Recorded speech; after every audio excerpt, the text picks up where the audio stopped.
人生嘅至暗時刻，大道理冇用，雞湯都冇用，甚至乎我哋嘅屋企人或者朋友對我哋嘅關心，都只可以起到減緩焦慮嘅作用。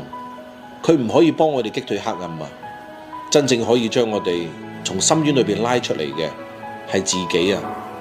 冇人會知道嗰段時光裏面我哋經歷過乜嘢，一分一秒捱到過去之後，就已經唔再係從前嗰個自己啦。